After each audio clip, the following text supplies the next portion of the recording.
ሰላም ጤና ይስጥልን የምትናፈቁ የቻናላችን ቤተሰቦች እንዴት ቆያችሁልን? የ24ኛ ሳምንት የእንግሊዝ ፕሪሚየር ሊግ ጨዋታዎች የተደረጉ ሲሆን የሊጉ መሪ አርሰናል ከ3 ጨዋታዎች በኋላ በሊጉ ወደ ድል ተመልሷል። ሊቨርፑል ኒውካስትል ላይ ጣፋጭ ድል ተቀዳጅቷል። ቼልሲ ልዩና ጣፋጭ ድል ዌስትሃም ላይ ማስመዝገብ ሲችል በኦልድ ትራፎርድ ማንቸስተር ዩናይትድ ፉልሃም ላይ እጅግ በጣም ውብ የሆነ ነጥብን አሳክቷል። በለንደን ቶተንሃም ሆትስፐርና ማንቸስተር ሲቲን ያገናኘው የሳምንቱ ታላቅ ጨዋታ በአቻ ውጤት ተጠናቋል። ከዚህ በማስከተል የታላላቆቹን ክለቦች ጨዋታ ምን ይመስላል የሚለውን በዝርዝር እንመለከታለን። በቅድሚያ ቻናላችንን ሰብስክራይብ በማድረግ ቤተሰብ ይሁኑ። ሐሳብ አስተያየታችሁንም አድርሱን። ከሊጉ መሪ አርሰናል እንጀምራለን። የሊጉ መሪ አርሰናል ወደ ኢላንድ ሮድ ስቴዲየም አቀንቶ ሊድስ ዩናይትድን በሰፊ ውጤት ማሸነፍ ሲችል የመድፈኞቹን የድል ግቦች ያስቆጠሩት በ27ኛው ደቂቃ ላይ ከኖኒ ማዱዌኬ የተሻገረውን ኳስ ማርቲን ዙሜንዲ በግንባር አስቆጥሮ አርሰናሎችን መሪ ሲያደርጋቸው በ37ኛው ደቂቃ ኖኒ ማዱዌኬ ከማዕዘን ምት ያሻማውን ኳስ የሊድሱ ግብ ጠባቂ ዳርሎ በራሱ ግብ ላይ ማስቆጠር ችሏል። ለዚህ ጎል መቆጠር ለዳርሎ ላይ ትልቅ እንቅፋት የሆነበት የሊድስ ዩናይትድ የፊት መስመር ተጫዋች ዶሚኒክ ካልቨርት ሊውን ነው። ከረፍት መልስ በ69ኛው ደቂቃ ላይ ጋብርኤል ማርቲኔሊ ያሻገረውን ኳስ ቪክቶር ዮኬሬሽ ወደ ጎልነት የቀየራት ሲሆን አርሰናሎችንም ወደ 3-0 መሪነት ከፍ ያደረገ ሲሆን በ86ኛው ደቂቃ ላይ ተቀይሮ የገባው ጋብርኤል ሄሱስ ሌላኛው ተቀይሮ ከገባው ከማርተን ኦዴጋርድ የደረሰውን ኳስ በግሩም አጨራረስ ወደ ግብነት ቀይሯት አርሰናሎች ጨዋታውን 4-0 እንዲያሸንፉ ያስቻሉ ተጫዋቾች ሆነዋል። አርሰናሎች በጨዋታው ላይ ድንቅ እንቅስቃሴ ማድረግ ሲችሉ ሊድስ ዩናይትዶች ከቅርብ ሳምንታት ወደዚህ በጥሩ ብቃት ላይ የነበሩ ሲሆን ኤቨርተን፣ ፉላም፣ ቼልሲ እና ፓላስን በሰፊ ጎል ልዩነት ያሸነፉበት ከሊቨርፑል ከማንቸስተር ዩናይትድ አቻ የተለያዩበት ጨዋታ መሻሻላቸውና ከወራጅ ቀጠናው መውጣታቸውን ያስቻላቸው ውጤት እንደነበሩ ይታወሳል። አርሰናሎች ይህን ጨዋታ ከማድረጋቸው በፊት በሶስት ጨዋታዎች ላይ የሊጉ ጨዋታዎች ላይ ማሸነፍ ተስኗቸው እንደነበር ይታወቃል። ይህን ውጤት ተከትሎ ነጥባቸውንም ወደ 53 ከፍ ማድረግ ችለዋል። መሪነታቸውንም ያጠናከሩበት ውጤት አስመዝግበዋል። አርሰናሎች እንግዲህ በ24 ሳምንት 53 ነጥቦችን ይዘው በሊጉ አናት ላይ ተቀምጠዋል። ሌላው በለንደን ደርቢ ስታንፎርድ ብሪጅ ላይ ቼልሲን ከዌስትሃም ዩናይትድ ያገናኘው ጨዋታ በቼልሲ 3-2 አሸናፊነት ሲጠናቀቅ ይህን ጨዋታ እጅግ በጣም ማራኪና ብዙ ድራማዎች የተከሰቱበት ሲሆን በጨዋታው ቋሚ ቀዳሚ መሆን የቻሉት ከአንድም ሁለት ጊዜ እንግዶቹ መዶሻዎቹ ዌስትሃሞች ሲሆኑ በ7ኛው ደቂቃ ከአሮን ዋንቢሳካ የተሻገረውን ኳስ ዣረድ ቦን ኳስና መረብን በማገናኘት ዌስትሃሞች መሪ ሲያደርጋቸው በ36ኛው ደቂቃ ላይ ከአሮን ዋንቢሳካ የደረሰውን ኳስ ሰመርቪል ወደ ግብነት በመቀየር ዌስትሃሞች ጨዋታውን 2-0 እየመሩ ወደ ረፍት ያመሩ ሲሆን ከረፍት መልስ የተጫዋቾች ቅያሬዎችን አድርገው የገቡት ቼልሲዎች በ57ኛው ደቂቃ ከዌስሊ ፎፋና የተሻገረውን ኳስ ብራዚላዊ ዣኦ ፔድሮ ወደ ግብነት በመቀየር 2-1 ሲያደርጋቸው ጨዋታው በ2-1 እንደቀጠለ 70ኛው ደቂቃ ላይ ሲደርስ ማርክ ኩኩሬላ ግብ አስቆጥሮ ቼልሲዎችን ወደ 2 ማምጣት ችሏል። በ90 ሲደመር 2 ላይ ወይም በ92ኛው ደቂቃ ላይ ኢንዞ ፈርናንዴዝ ኳስና መረብን አገናኝቶ ቼልሲዎችን ከመመራት ወደ አሸናፊነት ሲያመጣቸው ሙሉ ስታንፎርድ ብሪጅ በደስታ አናውጦታል።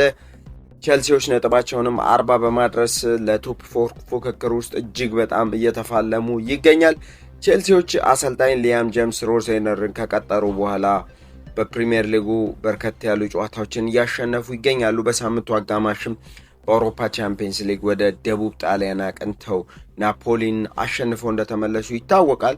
በዚህ ጨዋታ ላይ በአለቀ ሰዓት የዌስትሃሙ ተከላካይ ፈረንሳይ ቶዲቦ በቀይ ካርድ ከሜዳው መሰናበቱ ይታወሳል።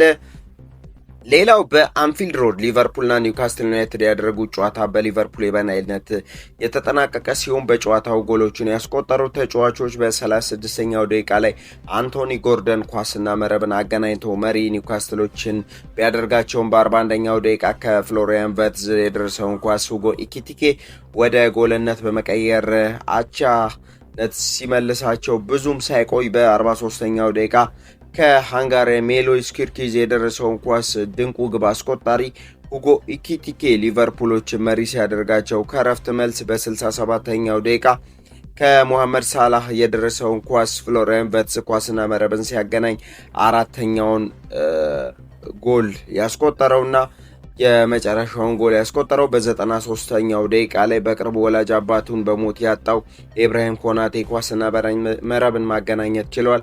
ይህን ውጤትም ተከትሎ ሊቨርፑሎች ነጥባቸውን 39 በማድረስ ወደ ቶፕ ፎሩ ፉክክር አለን እያሉ ነው የሚገኘው። ሌላው በኦልትራፎርድ ስቴዲየም በማንቸስተር ከተማ ኦልትራፎርድ ስቴዲየም የለንደኑ ክለብ ፉልሃም ከማንቸስተር ዩናይትድ ጋር ያደረገው ጨዋታ በማንቸስተር ዩናይትዶች 3-2 አሸናፊነት ተጠናቋል።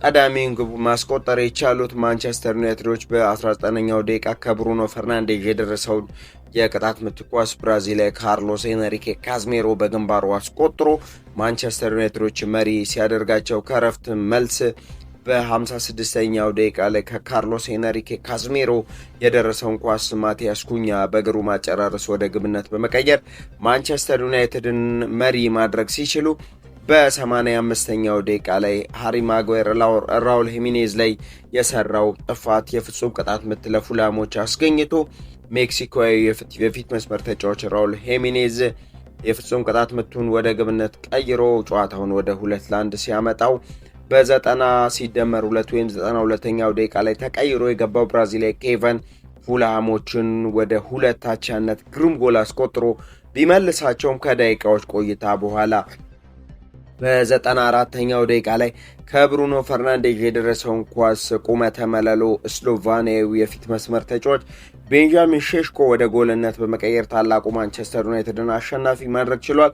ማንቸስተር ዩናይትዶች አሰልጣኝ ማይክል ካሪክን በጊዜ አሰልጣኝነት ከቀጠሩ በኋላ ያደረጉትን ሶስቱንም ጨዋታዎች በአሸናፊነት መወጣት የቻሉ ሲሆን ነጥባቸውንም 41 በማድረስ ለቶፕ ፎሩ ቦታ ቀዳሚውን ጉዞ ላይ ይዘው ይገኛሉ። አሁንም 4ኛ ደረጃ ላይ ተቀምጧል።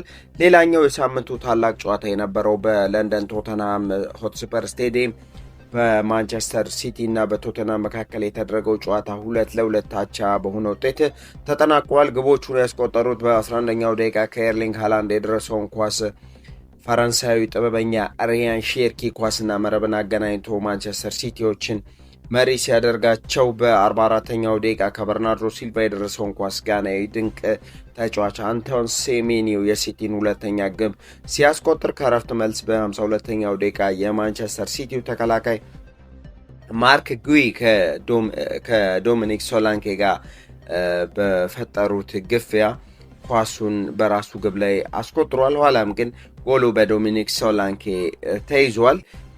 ቶተናሞች ሜን ጎል ካስቆጠሩ በኋላ በጥሩ መነቃቃት ተነሳስተው ወደ 2-1 መምጣት ሲችሉ የቶተናምን ያቻነት ጎል በ70ኛው ደቂቃ ላይ ከኮነር ጋላገር የደረሰውን ኳስ ቁመተ መለሎ ዶሚኒክ ሶላንኬ በስኮርፒዮን ድንቅ ጎል አስቆጥሮ ኳስና መረብን ማገናኘት ችሎ ማንቸስተር ሲቲዎች በዚህ ጨዋታ ነጥብ እንዲጥሉ አስችለዋቸዋል።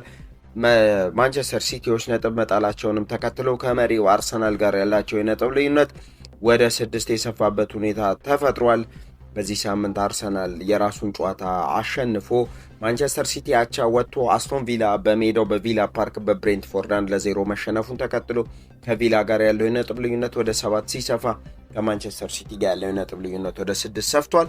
በሌሎች የሊጉ መርሃ ግብሮች ወይም በሌሎች የሊጉ ጨዋታዎች ወልቭስ በሜዳው ሞሊኒ ስቴዲየም በበርንማውዝ 2-0 ሲሸነፍ ብራይተን ከኤቨርተን ያደረጉት በአሜክስ ስቴዲየም የተደረጉት ጨዋታ 1-1 ተጠናቋል።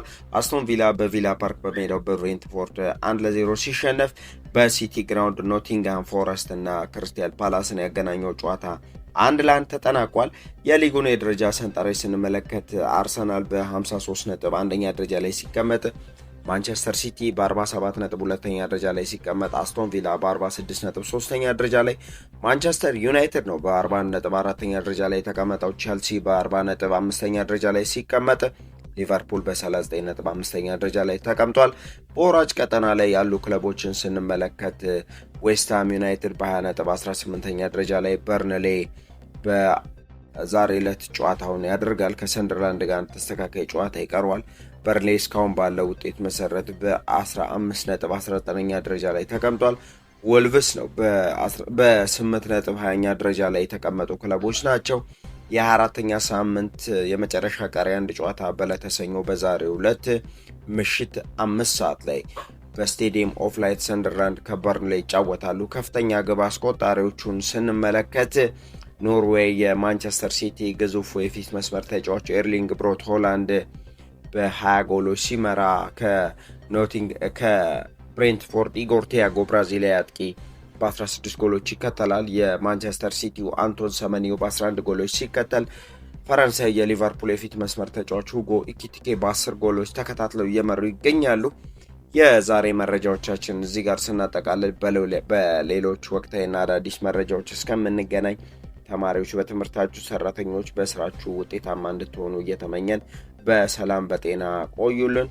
ዋዛ የስፖርቱ መዓዛ